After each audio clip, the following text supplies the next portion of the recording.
por estar en este segundo día de actividades de nuestro evento de arranque de los ejercicios locales de gobierno abierto. Como está dispuesto en el programa, nuestra primera actividad será la presentación del libro Gobierno Abierto, el valor social de la información pública, y para ello le cedo la palabra al maestro Alejandro González, quien será moderador y comentarista de esta obra junto con nuestros invitados. Muchas gracias. Muchísimas gracias. Buenos días a todas y a todos. Es un gusto ver tantas caras conocidas, colegas, amigos, a quienes nos encontramos frecuentemente, pero que da mucho gusto siempre verles, saber que siguen en este proceso, que no se han desanimado, y encantado, por supuesto, de compartir el panel con dos colegas muy estimados personal y profesionalmente. Vamos a empezar primero con las damas, con Isa Luna, que está aquí a mi derecha, que además de ser autora de uno de los artículos, es una de las coordinadoras de la publicación que hoy estaremos presentando y comentando, y por supuesto mi buen amigo Guillermo Cejudo, a quienes y cuyos blasones curriculares presentaré en un momento más, ¿no? Ya cuando les dé el uso de la palabra a cada uno de ellos. Comenzaré diciendo de manera muy breve, nada más que después, como diría mi buen amigo Álvaro Ramírez Alujas, que estaba en el programa y que ya no pudo llegar, lamentablemente, buen amigo chileno, él dice, yo diría que los vientos de cambio, ¿no?, como se llama una de las publicaciones que ha generado en Gobierno Abierto, pues parece ser que se está instalando y están recorriendo estos vientos de cambio en México. Si consideramos que en los últimos 36 meses han pasado cosas tan interesantes como una reforma sustantiva que replantea el derecho a acceso a la información y el derecho a saber de los ciudadanos, llegando a donde no había llegado y creando instituciones y reforzando las instituciones existentes por un lado, y por otro lado, si consideramos que en los recientes meses el Sistema Nacional Anticorrupción, primero en la reforma constitucional, después obviamente en las reformas secundarias, ha tomado, es prácticamente, bueno, ya es una realidad, ¿no? Y que lo más interesante de estos procesos ha sido que la sociedad civil, en su concepción más amplia, incluyendo academia, medios de comunicación y todo, ha jugado un papel más que protagónico, incluso han marcado la agenda. Probablemente estamos entrando, probablemente, y es parte de lo que discutiremos en un momento más, quizás un cambio de paradigma, modelo de gobernanza en donde los ciudadanos dejan de ser nada más esos, digamos, entes amorfos, ¿no? Masas, perdón, amorfas, dedicadas, que son sujetos de gobernabilidad, ¿no? Una masa amorfa a la que hay que gobernar, a ser probablemente sujetos activos con recursos, capacidades, conocimientos, ¿no?, que no solo son el problema de la gobernabilidad, sino que ayudan y colaboran a la solución de los problemas de gobernabilidad del país, ¿no? Probablemente estamos entrando en esa fase, y si nos damos cuenta, todo esto ha coincidido con la entrada y con el inicio de un modelo global, una iniciativa global de la Alianza por el Gobierno Abierto a nivel global, que ha sido muy bien acogida en México y que primero ha permeado, con limitaciones también, pero ha permeado a nivel nacional, a nivel federal, y que ahora empieza justamente a trabajar a nivel estatal. Y que esta publicación que hoy tenemos en nuestras manos, ¿no?, Gobierno Abierto, el valor social de la información pública, hace un recuento de manera muy interesante de 4 aspectos nodales. Nada más planteo la introducción porque obviamente tendremos aquí a quienes han escrito parte de esto y nos podrán hablar a más detalle, desde un análisis de la parte conceptual de gobierno abierto, que no es menor, ¿no? El concepto de gobierno abierto es complejo, es multidimensional, es básicamente algo difícil de discernir y de cristalizar conceptualmente. Entonces aquí hay un ejercicio muy interesante sobre sus raíces, sus distintas fuentes interdisciplinarias, de dónde va, de dónde, digamos, arropa, o de dónde se sustenta ese concepto, sus implicaciones, sus distintas dimensiones, y después entramos a otros elementos de experiencia nacional y después de experiencia subnacional, que de alguna manera rescatan un recorrido muy reciente, pero no por ello deja de ser interesante, ¿no?, de lo que ha pasado de gobierno abierto en México en los últimos años. Y toda esta, insisto, vientos de cambio en el sentido de estas temáticas que orientan hacia la apertura que ha venido pasando a nivel nacional y que ahora también llega a los estados, es probablemente lo que hoy nos convoca y nos tiene en un contexto nacional hoy complejo, difícil, pero también alentador por los avances que de alguna manera se han estado vislumbrando y dando en los últimos meses y particularmente en las últimas semanas. Y esperemos que eso, muy bien, tengamos por favor los celulares en modo vibrador al menos. Y sin más preámbulo, y partiendo de la idea, perdón, por ahí vi que ahorita se levantó, y es muy importante decirlo, Andrés Hoffman, a quien vi por ahí muy rápido, si no es que mi vista no me engaña. Andrés, ¿sí andas por ahí? Muy bien, Andrés es el editor también de la publicación, y qué bueno que está presente esta mañana para acompañarnos. Sin más preámbulo, me gustaría darle la palabra a Guillermo Cejudo, a mi colega Guillermo. Guillermo es doctor en ciencia política por la Universidad de Boston, es profesor, investigador de la Administración Pública del CIDE. Sus principales líneas de investigación son evaluación de políticas públicas, calidad del gobierno de los estados en la federación, rendición de cuentas, gobiernos estatales y locales. Y no está aquí, pero yo lo sé porque he trabajado mucho con Guillermo y ha trabajado muy bien y de manera muy seria la línea de gobierno abierto en México. Él es uno de los colaboradores de la publicación y le cedo el micrófono, Guillermo, para que nos comentes acerca de tu participación en esta publicación. Muchas gracias, Alejandro, gracias a los coordinadores. Buenos días, Isa.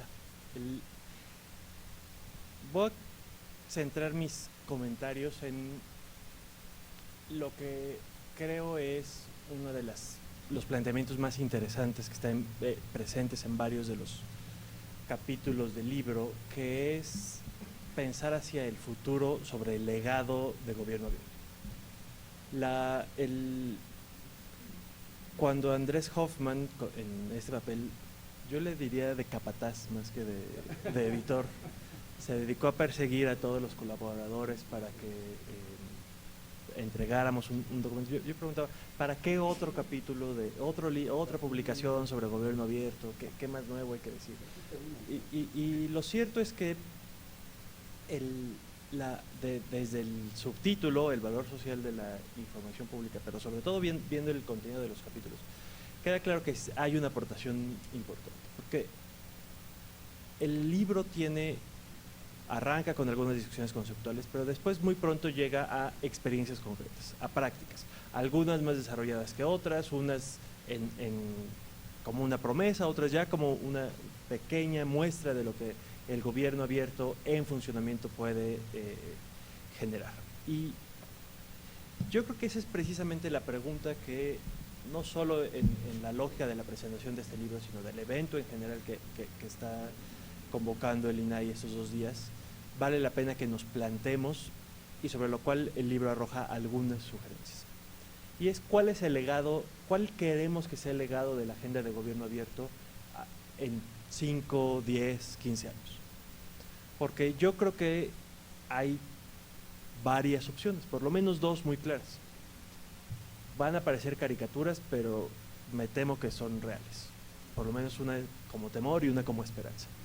Como temor es una en la cual gobierno abierto pasó como el término de moda, en el cual cuando hagamos búsquedas en Google y veamos las tendencias, veremos un pico a partir de 2009, 10, 11, luego sube, alcanza y luego desaparece y es sustituido por algún otro término de moda que de repente todos nos volcamos, las instituciones, los académicos, los funcionarios, los activistas, las organizaciones civiles e internacionales, encontramos un nuevo concepto que nos enamora y todos nos volcamos allá.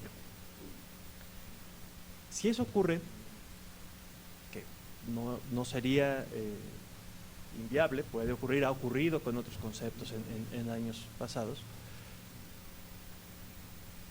el riesgo es que el legado sea solo pues, unas cuantas buenas publicaciones, muy bonitos eventos y la instalación de lo que ocurrió ayer.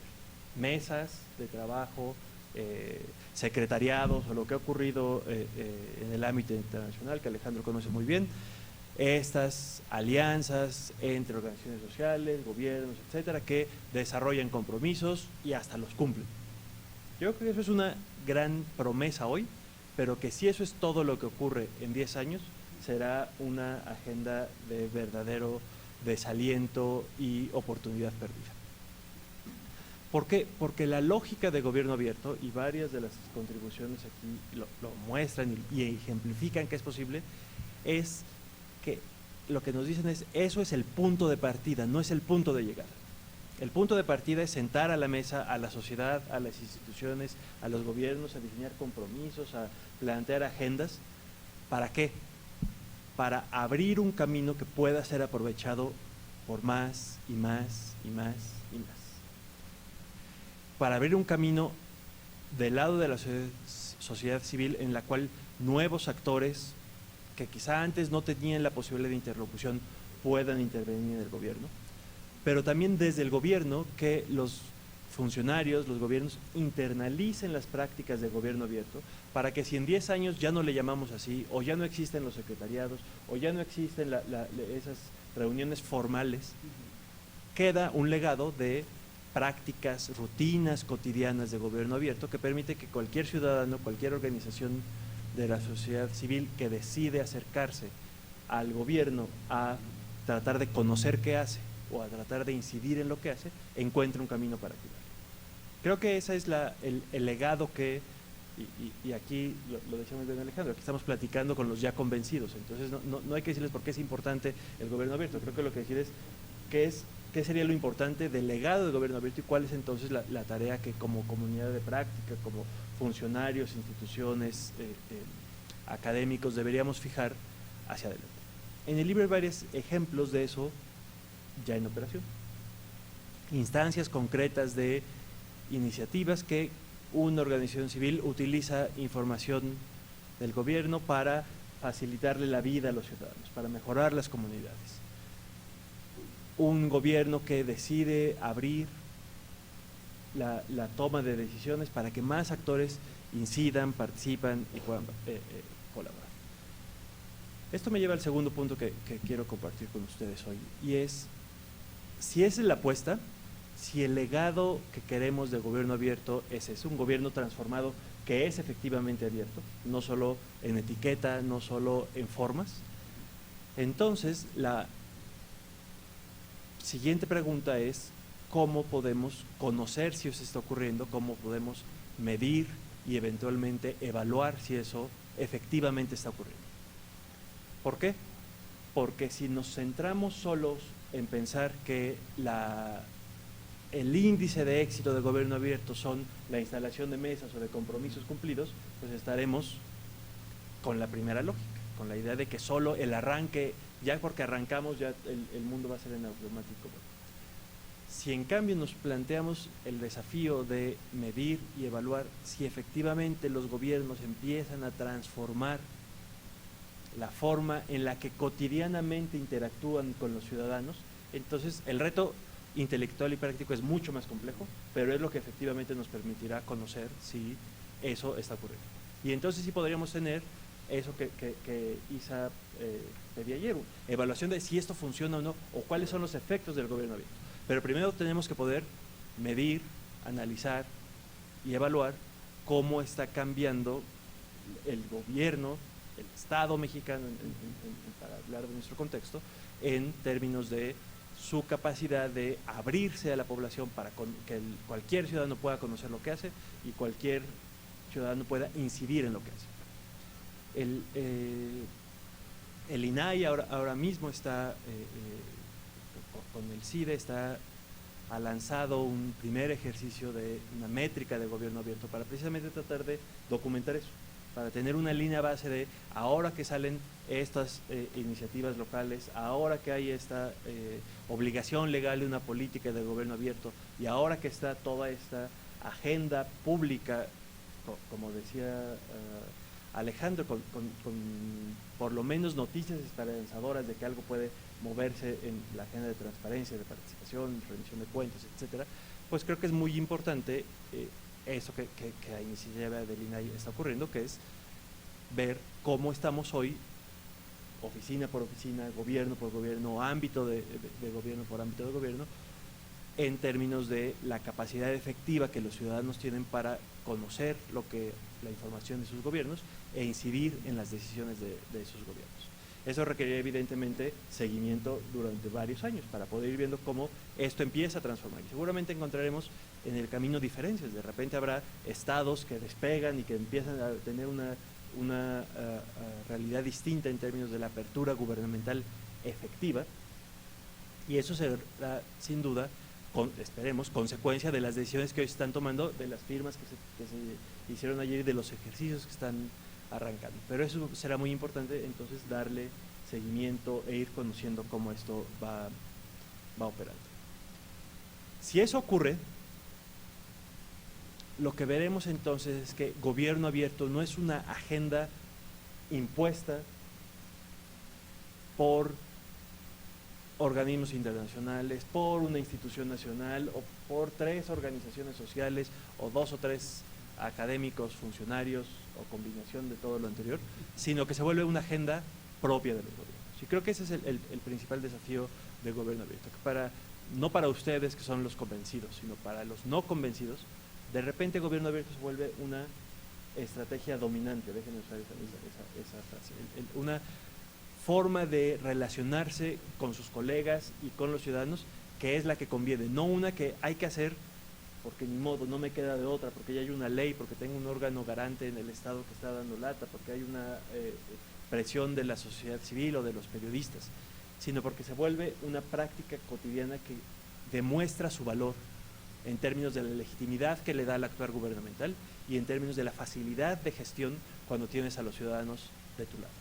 Esa creo que es la enorme promesa de gobierno abierto, no una cosa molesta que de repente empieza a enchinchar el trabajo cotidiano de un funcionario, sino algo que le transforma su forma de trabajar, que le legitima frente a la ciudadanía y que le facilita su trabajo, porque sabe que sus decisiones tienen el acompañamiento de aquellos involucrados, sabe que sus decisiones tienen la vigilancia de todo aquel que quiera asomarse a revisar lo que está ocurriendo.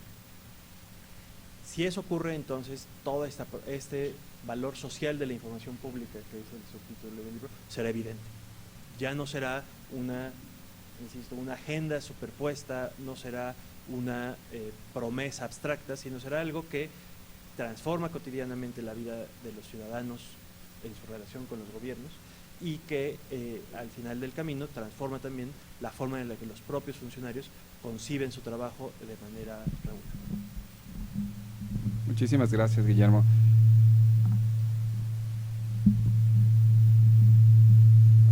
¿Tenemos otro micrófono?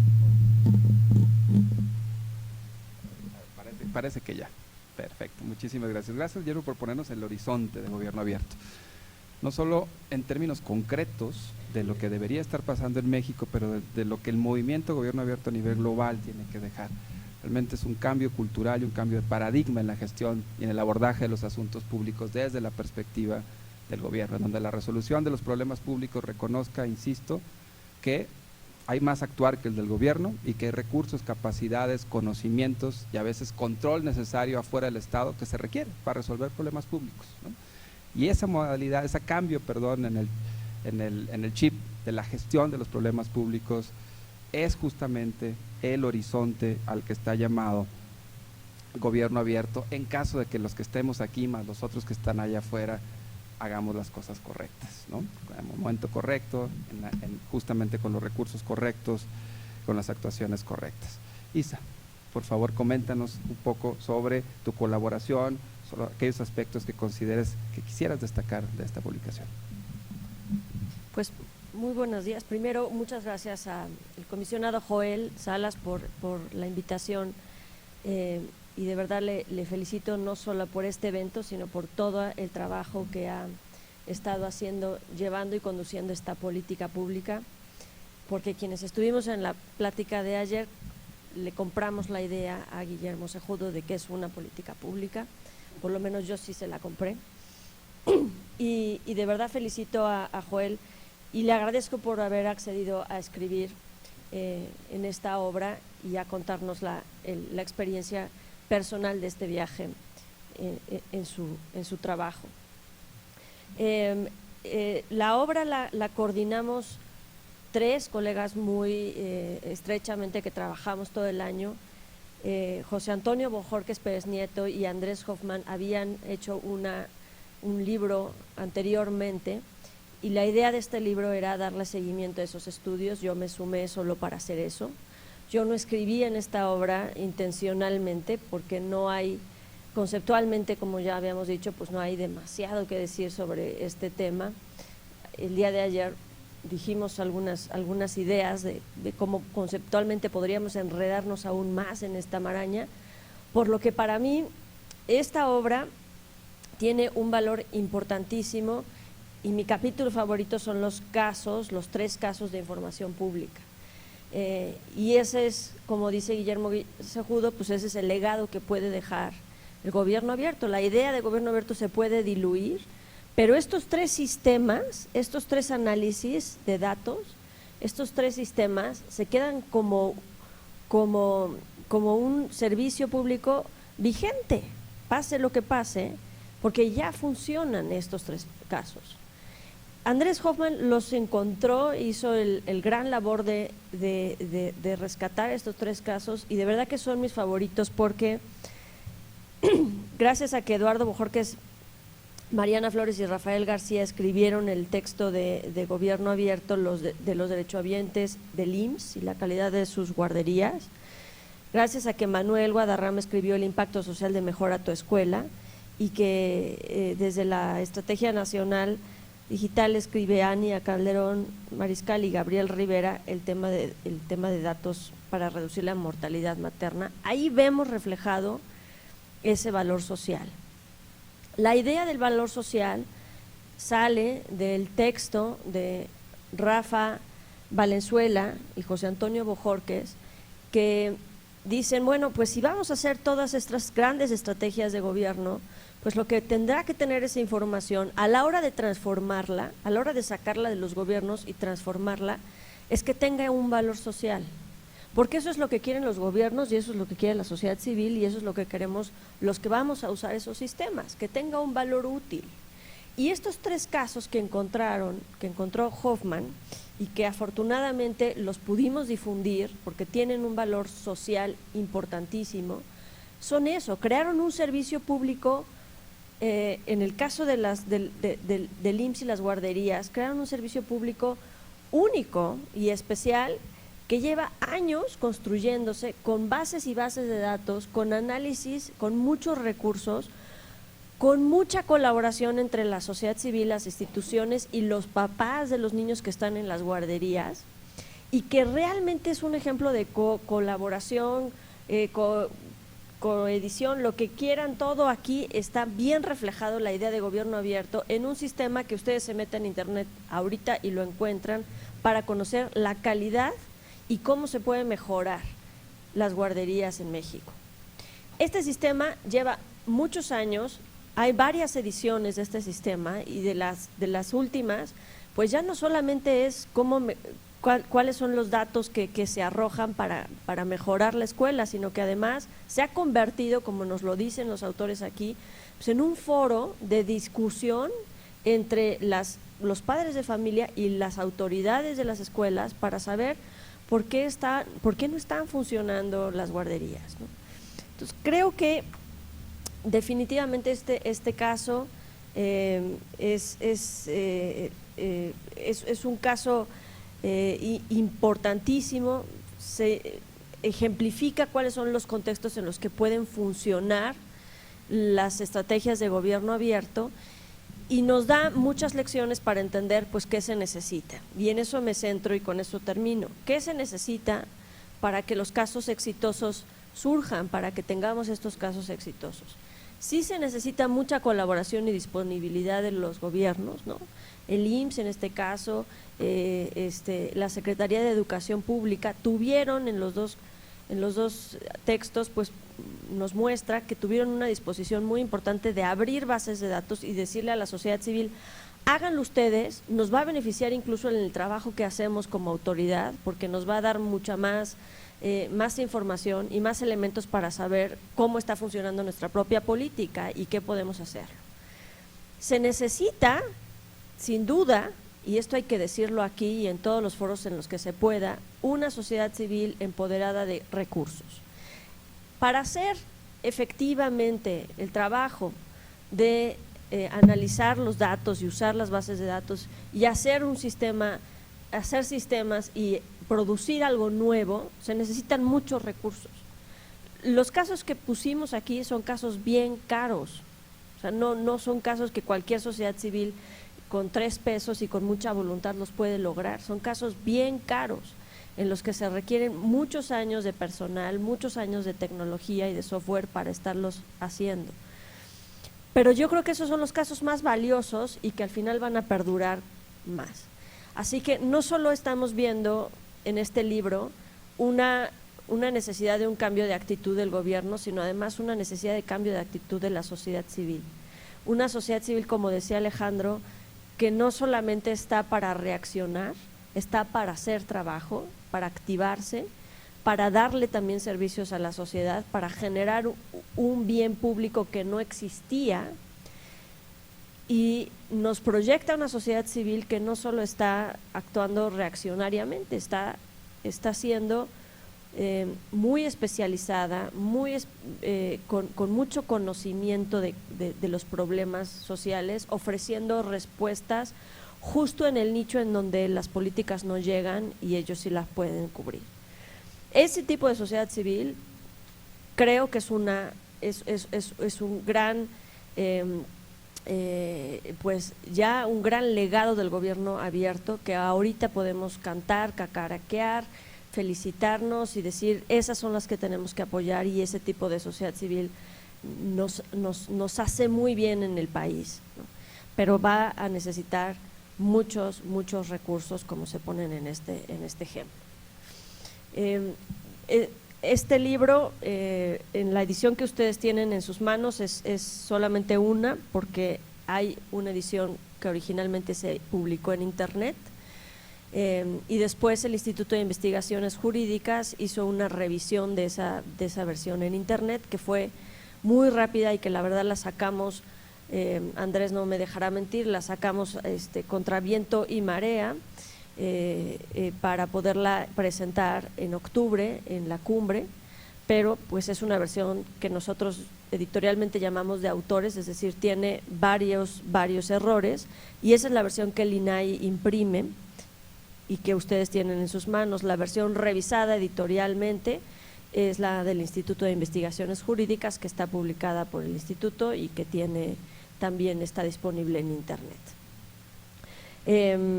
Yo creo que el trabajo que para mí fue un honor trabajar con José Antonio y con Andrés, logramos, aunque sea a distancia, creo que nunca nos vimos, ahorita estoy viendo a Andrés y casi después de tantos años no lo reconozco, y la verdad lo hicimos todo por correo electrónico, no nos comunicamos tanto visualmente, nunca nos reunimos físicamente, más bien hicimos todo por correo electrónico, y creo que pues el trabajo se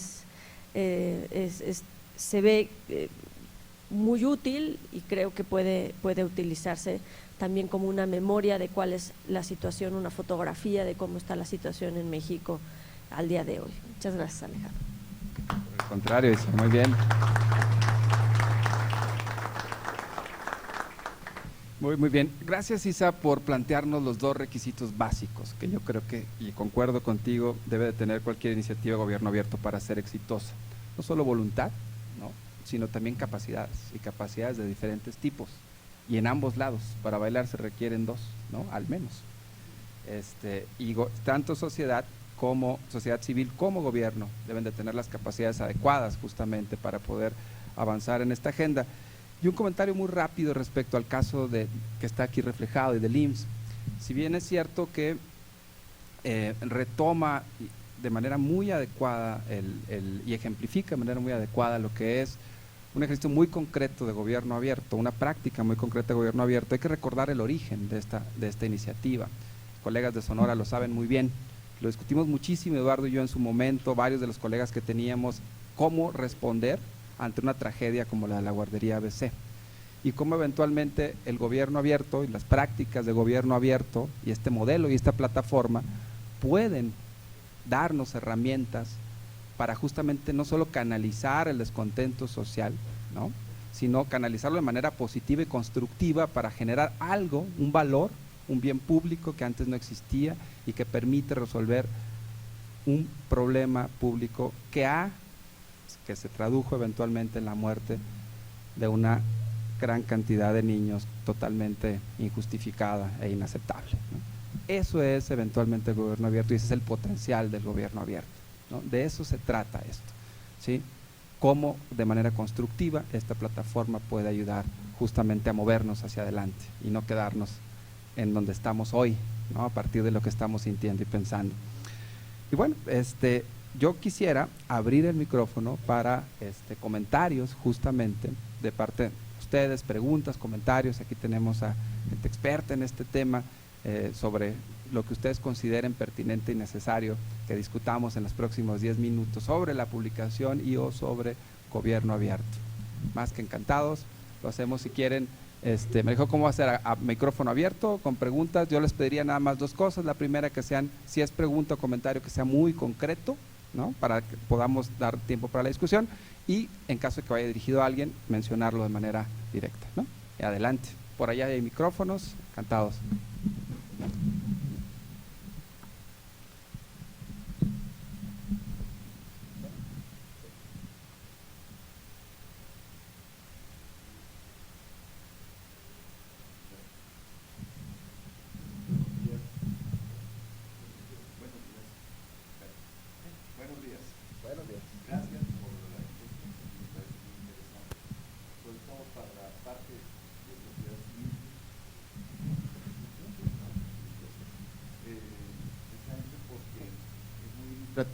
Que tenemos que ir construyendo este gobierno abierto. Todavía, como lo decía, sigue en evolución y qué hay que hacer. Concretamente, ¿qué experiencias han tenido para que la sociedad civil pueda tener recursos y trabajar? ¿O qué guías nos pueden en un momento dado comentar que hayan sido algunos casos de éxito? Es todo. Muy amable, muchas gracias. Soy Marco Antonio Macín de México, es nuestro compromiso del Estado de México. Parece que tomemos una ronda de 2 o 3 preguntas o comentarios y después volvemos de este lado. ¿Alguien más?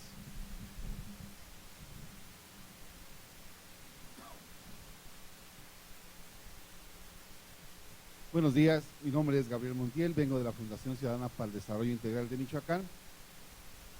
Yo creo que dentro de los puntos que tocaba la doctora Isa, además del tema de capacidades y el tema de voluntades, está el tema de trascendencia, porque un trabajo como el que se debe desarrollar o como se desarrolla o se pretende desarrollar en gobierno abierto, no tendría valor si no es trascendente, si no tiene resultados. Nosotros en Michoacán discutimos mucho el tema de gobierno abierto, porque hay a juicio de nosotros, hay una especie como de querer tomar a la sociedad civil como comparsa de algunos temas, y la verdad de las cosas es que no estamos de acuerdo en hacerlo, y no lo vamos a hacer, desde luego, ¿no? Pero queremos dejar en claro que nosotros consideramos que debe haber, además de todas las capacidades y todas las voluntades por parte del gobierno, ya conjugados los dos temas, debe haber trascendencia. Muchas gracias.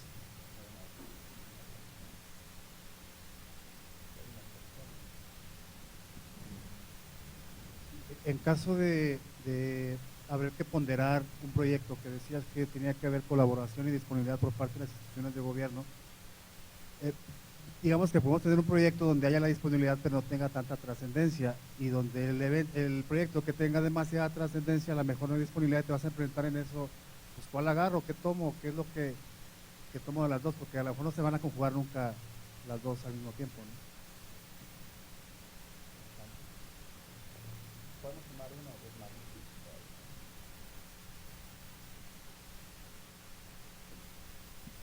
Hola, soy Luis Ramírez, vengo de ninguna institución, soy simplemente ciudadano.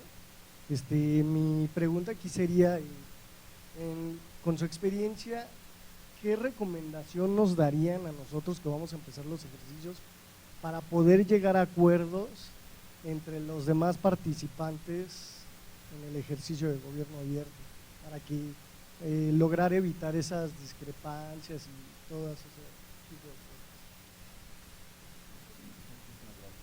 Una última antes de pasar a ronda.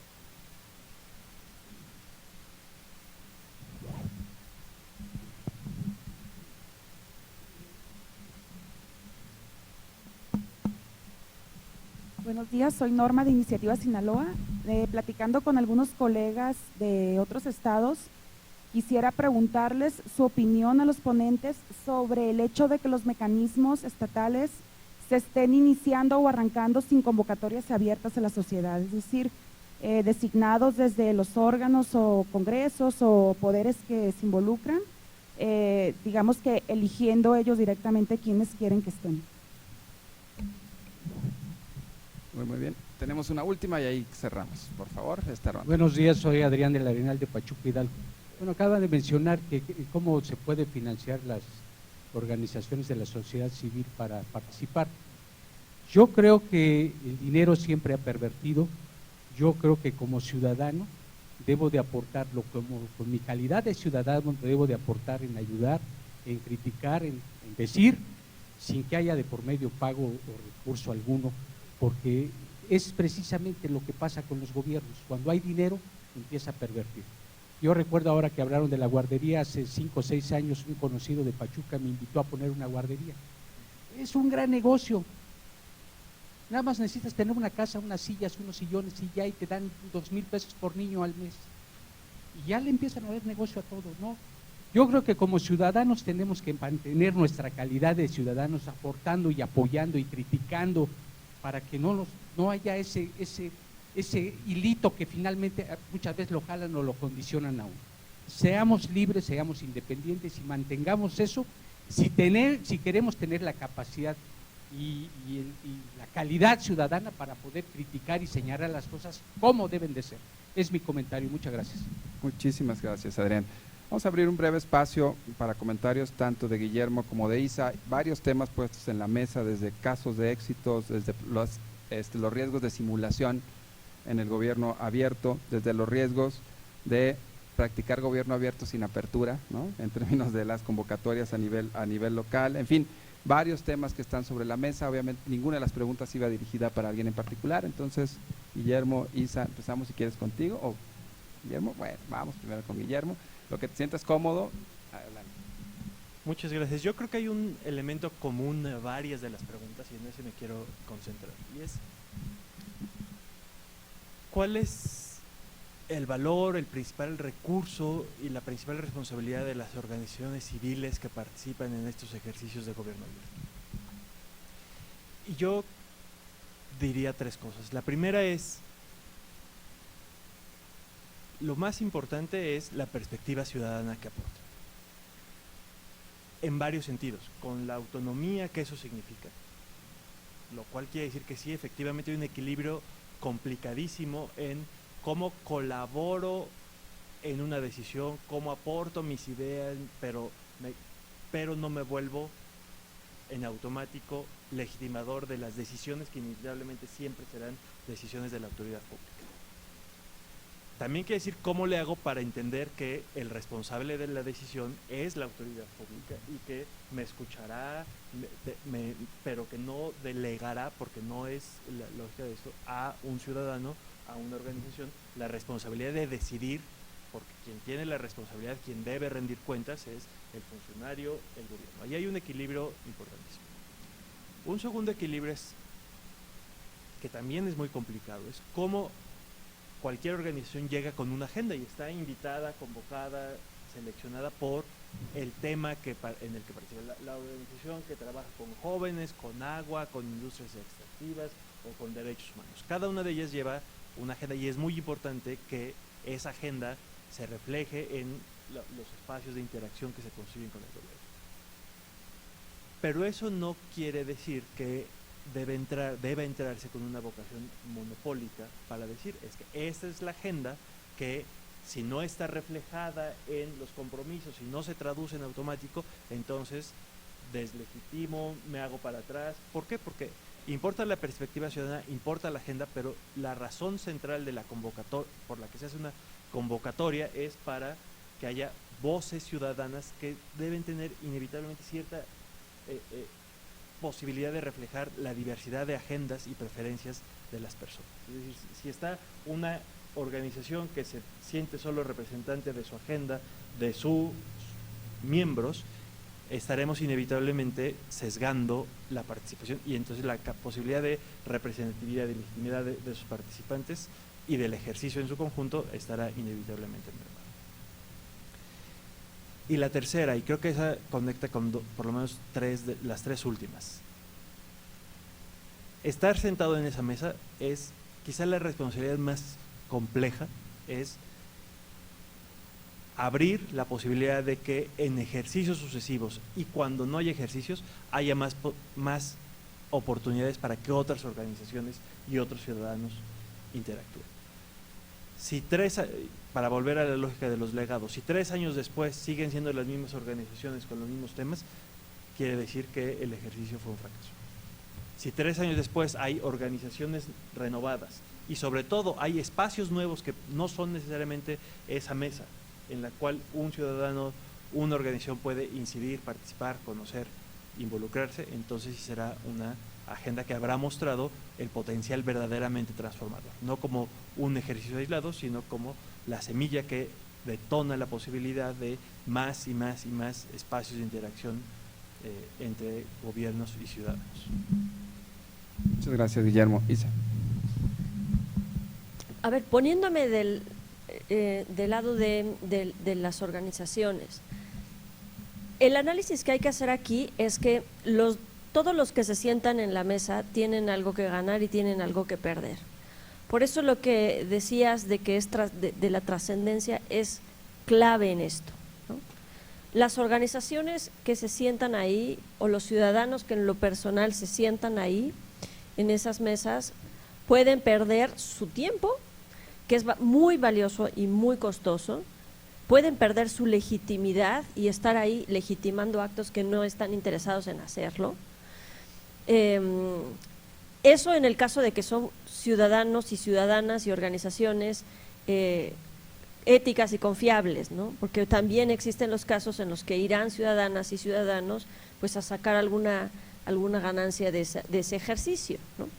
Ahora, en el caso de tomando como premisa que son los ciudadanos éticos y las organizaciones que genuinamente van a buscar especialmente participar en estos ejercicios, yo creo que sí se tiene que medir, digamos, las fuerzas y la trascendencia.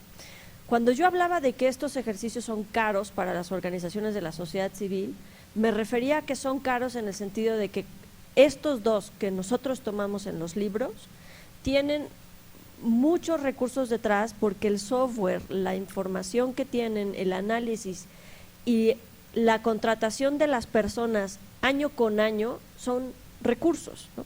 Para poder hacer esto. A eso me refería particularmente, no a que haya en la mesa recursos y que veamos cómo nos los repartimos. En ese sentido yo no lo especifiqué. Ahora, ¿cómo elegir esos casos en los que sí puedan trascender y que maximicemos el tiempo de los que están sentados en la mesa y que se logre un resultado exitoso? Permítanme hablar de los resultados que yo he conocido que no son exitosos, no solo en México, sino en otros países también, ¿no? Resultados en los que se abre un tipo de procedimiento, por ejemplo, vamos a comentar la elaboración de una ley en Finlandia, se abrió a comentario de toda la ciudadanía la elaboración de la Constitución Federal de Finlandia. Se recibieron comentarios de todo tipo por Twitter, por Facebook, por lo que sea.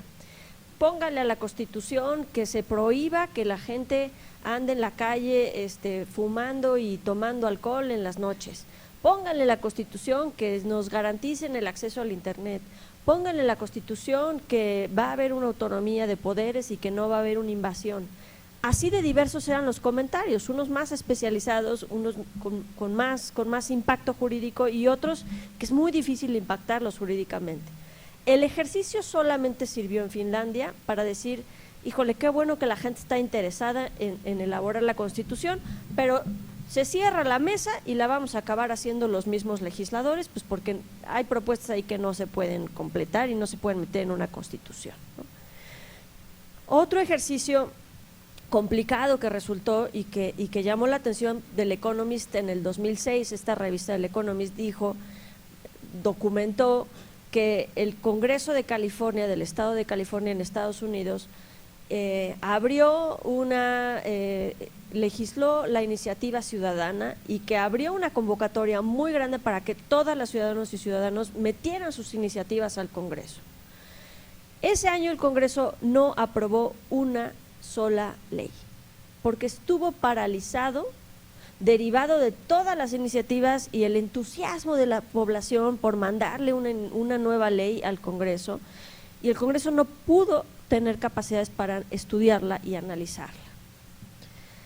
Otro tipo de ejemplos, ustedes los tienen más claros, en los que el gobierno ya lleva la decisión tomada, abre la mesa para para la sociedad civil y van y se sientan y solamente son o testigos sociales o testigos que van a legitimar esa sociedad. Entonces, claro, hay ejemplos que no funcionan por las coyunturas, por la necesidad del gobierno de legitimar decisiones que ya se tomaron, porque la apertura no está. Entonces, yo sí creo que los momentos, no quiero decir que sean tan esporádicos como encontrarse un hoyo negro, ¿no?, en el espacio, o sea, no son tan esporádicos, pero sí son muy difíciles de elegir. Y yo, si fuera ustedes y sociedad civil, sí diría, déjenme elegir mis batallas con mucha más calma. Por eso esos planes de trabajo o de ejercicio se tienen que elegir con mucha cabeza, con mucha calma y con mucho tiento, porque hay mucho que perder ahí, ¿no? La gente, las organizaciones tienen mucho más que perder que los gobiernos en estos ejercicios, porque tienen que, digamos que vendan carísimo su apoyo, vendan carísimo su tiempo, no en términos económicos, sino en términos de en qué se van a enganchar, en qué ejercicios iban ustedes a elegir, que tengan esa trascendencia y que ustedes vean que tenga un potencial efectivo y de largo alcance. Ahora, estamos en México, nuestra sociedad civil es muy diversa. Yo no quiero hablar en términos de si es fuerte o débil, sino que es solamente muy diversa, y los estados de la República tenemos una heterogeneidad en nuestra sociedad civil, ¿no? Y hay que decirlo con todas sus palabras, las organizaciones de la sociedad civil que se dedican a los temas de rendición de cuentas, que son especializadas que conocen gobierno abierto, que podrían tomar una decisión de cuáles son los casos trascendentales y cuáles no. Las decisiones de la sociedad civil que reciben recursos de las fundaciones o de la iniciativa privada para colaborar en este tipo de temas son muy pocas y no existen en todos los estados de la República. Entonces, estamos viendo lo que nos decía alguien de la audiencia, estamos viendo que son los órganos garantes o son los mismos gobiernos los que tienen que elegirlos, ¿no?, a esa sociedad civil. Y yo no dudo de que haya ocasiones en las que eso se haya pervertido y ese ejercicio hayan dicho, mejor las elegimos nosotros para que podamos, porque sí las conocemos y podamos negociar aquí entre cuates, ¿no? Yo no dudo que eso haya sucedido en algunos ejercicios de los estados, pero tampoco es fácil encontrarlas. O sea, yo sí he hablado con órganos garantes y con gobiernos y decirles, a ver, ¿dónde están las organizaciones civiles con las que van a trabajar? Es que nadie se nos ha acercado, no tenemos ni siquiera un directorio, estamos empezando a conocer a las organizaciones de la sociedad civil en nuestro propio estado y francamente pues fuimos al Instituto de Desarrollo Social local para que ellos sean los que nos digan dónde está la sociedad civil en este estado, ¿no? Porque no las identificamos, no las conocemos. Entonces sí hay que entender que está también parte del gran esfuerzo que está haciendo el INAI es encontrar a esa sociedad civil, buscarla, y va a tener que acompañar con asesoría para que encuentren los recursos específicos y puedan colaborar. ¿Por qué? Porque las organizaciones en México, la mayor parte de ellas son de filantropía, y la gente de filantropía, yo también las conozco, no se van a involucrar en estos ejercicios porque están hiper ocupados atendiendo a los ancianos, a los niños discapacitados, hiper ocupadas y ocupados atendiendo a comunidades necesitadas, y francamente esto les va a quitar su tiempo porque ya de por sí operan con muy poquitos recursos, ¿no? Entonces, el dilema en el que estamos es complicado, pero hay que ponerlo sobre la mesa tan claro como pueda ser, y tan claros los abusos como nos están ustedes advirtiendo. Oiga, puede haber un abuso ahí, que escojan solo a sus cuates, ¿no? Y que quieran trabajar solo con ellos. Claro que puede haber un abuso, pero también tiene que haber una búsqueda de los órganos garantes y de las instituciones públicas para encontrar esa sociedad civil y encontrar sus interlocutores y despertarlos y decirles, por favor, siéntense en una mesa, ¿no? Gracias. Muchísimas gracias por abordar estos temas espinosos, totalmente necesario en esta discusión, y justo el valor de la evaluación en ese sentido y del monitoreo y de la rendición de cuentas de los propios procesos para justamente documentar, identificar cuando esto sucede con evidencia, ¿no? Que es muy importante aprender y justamente mejorar. Y como Isa decía ayer Guillermo parece que les convenció que esto sí es una política pública, ¿no? Que sí hay una política pública de gobierno abierto, y quien conduce esta política a nivel nacional pues obviamente es el INAI, desde esta perspectiva, sobre todo a nivel de los gobiernos locales. Y a mí me gustaría mucho pedirle a Joel, al comisionado Salas, que además ha estado impulsando esta agenda, pues un comentario antes de cerrar. Joel, ¿te parecería correcto? Y a partir de ahí cerramos obviamente la mesa. No, bueno, en primera instancia, de verdad es un honor para el INAI poder tener a estos tres grandes panelistas. Alejandro, la verdad es que es muy modesto, pero vale la pena decirlo. Hoy es el copresidente de Sociedad Civil en el marco de la Alianza para el Gobierno Abierto, y el hecho de que él esté moderando y nos haya podido dar algunas reflexiones creo que tiene muchísima valía para todos nosotros. Isa, coeditora, Guillermo, como lo dijo, estamos trabajando con él la parte de la métrica, y aquí está también nuestro amigo Andrés Hoffman como editor. Si acaso nada más, la única intervención que quisiera hacer es para responder de forma muy directa a la pregunta que hacía Norma y un comentario final que apuntalaba Isa. A ver, tres cosas. La primera es que estas 10 entidades federativas que se suman ahora y que firmaron ayer la declaratoria, efectivamente órgano garante y autoridad, vienen con representantes de la sociedad civil a eso, a firmar la declaratoria, a manifestar las tres partes, autoridad, sociedad civil y órgano garante, que hay esta voluntad para iniciar los pasos para generar un ejercicio local de gobierno abierto. Como lo verán en la capacitación quinta, a la 1:15 de la tarde, que espero todos sigan aquí, nos acompañen, se van a presentar los 6 pasos mínimos. Y en esos 6 pasos, uno justamente es hacer una convocatoria pública abierta a todas las organizaciones de la sociedad civil para que formen parte del ejercicio y que sean las propias organizaciones quienes determinen quién los va a representar en el seno del Secretariado Técnico Tripartita. Entonces, si podemos ver ahorita que aquí está el comisionado de la Ciudad de México, en el caso de la Ciudad de México, quien representa a sociedad civil en este primer momento es Simtra y 2 ciudadanos que tenemos la fortuna que estén aquí también presentes. Pero la Ciudad de México, en donde hay una gran diversidad de sociedad civil, hará una consulta pública y no dudo que se van a sumar una cantidad de organizaciones a poder participar. Entonces, aquí sí el INAI lo único que hace, y que es parte de la metodología que hemos venido trabajando gracias a la experiencia de los estados pioneros, es poner como criterios mínimos, pero jamás el INAI, y sí quiero decirlo con todas sus letras, va a validar ejercicios de simulación.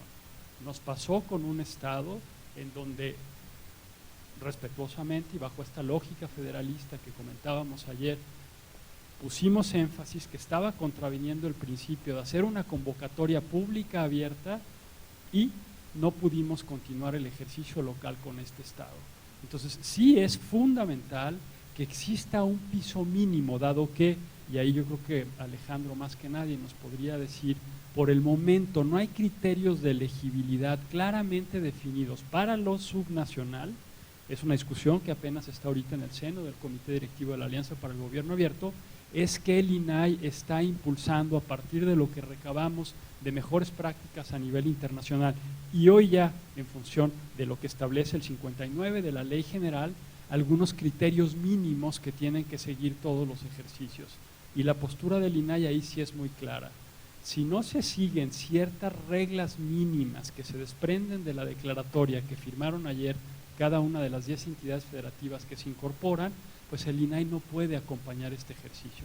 Porque lo peor que podríamos hacer es que en un momento en donde esta política pública, modelo, no voy a entrar a la polémica de ayer, en términos conceptuales, es que nazca viciado de origen y que la sociedad civil en todas y cada una de las entidades federativas digan, esto es más de lo mismo, porque el órgano garante y la autoridad está trabajando solo con organizaciones de la sociedad civil a modo.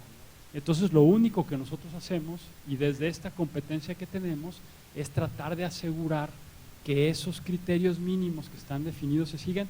Y hay que decirlo, de los 3 estados con los que estamos trabajando, y que eso fue lo que se discutió ayer, la verdad, y hago un reconocimiento, aquí hay comisionados que siguen presentes del ejercicio del año pasado, nada hubiese sido posible sin la voluntad, sin el liderazgo, sin la guía de todos y cada uno de los comisionados de los órganos garantes locales, quienes son esta bisagra o este umbral entre las autoridades locales, la población a nivel local y nosotros con esta interlocución a nivel nacional.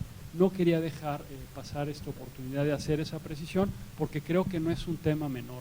Si estamos hablando de gobierno abierto, un principio básico, y ayer lo comentábamos con todo el equipo de la Dirección General de Gobierno Abierto, que por cierto aprovecho para reconocer todo el trabajo que están haciendo para llevar a buen puerto estas jornadas, que el INAI no podemos, veíamos lo de Oaxaca, y hay esta tensión permanente. ¿Qué pasa en estados o entidades federativas, como lo decía también Aide ayer, en donde hay contextos de clientelismo, de violación sistémica a los derechos humanos?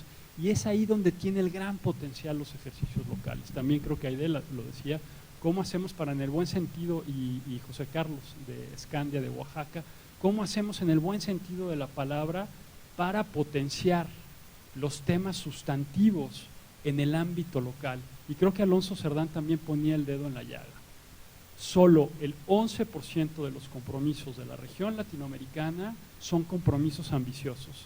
Y ahí sí creo que la Alianza para el OGP a nivel internacional ha dado criterios claramente definidos para medir la importancia de esos compromisos ambiciosos, de esos compromisos transformadores. Ojalá que en esta lógica positiva que se pueda armar entre autoridad, órgano garante y población a nivel local, podamos entrar a atender los temas de fondo que son más sentidos en las comunidades, y algo que Alejandro desde su mandato como presidente de las organizaciones en el marco de la Alianza para el Gobierno Abierto ha estado impulsando con mucha tenacidad, y que ayer estuvo solo de paso en las discusiones, que esos compromisos nos ayuden a cristalizar y a aterrizar la Agenda 2030, la agenda de los Objetivos de Desarrollo Sostenible de Naciones Unidas, en donde, como se dijo ayer, el compromiso 16 tiene que ver justamente con estos temas. Me extendí, pero no quería dejar de pasar la oportunidad de complementar este mensaje a partir de las discusiones de ayer y de las ricas exposiciones que tuvimos tanto por parte de Isa como de Guillermo. Muy buenos días y una vez más bienvenidos a todos. Muchísimas gracias, Juan. Pues bueno, esta discusión podría continuar por horas y horas, pero hay una agenda que está después de esto. Vamos a intentar respetarla en la medida de lo posible. Agradecerle muchísimo. Yo de entrada, Isa me rompió el corazón cuando dijo que lo que más le gustó fueron los capítulos, uno que no es el prólogo, que era el mío, pero me dio muchísimo gusto tener la oportunidad de prologar el libro, y por supuesto agradecer mucho la invitación a los colegas del INAI, en particular Paco, Joel, y por supuesto tener la oportunidad de compartir la mesa con ustedes y de verles, insisto, a todas y a todos, ¿no? De nueva cuenta, un gusto. Continuemos, quédense por favor, vienen cosas muy buenas.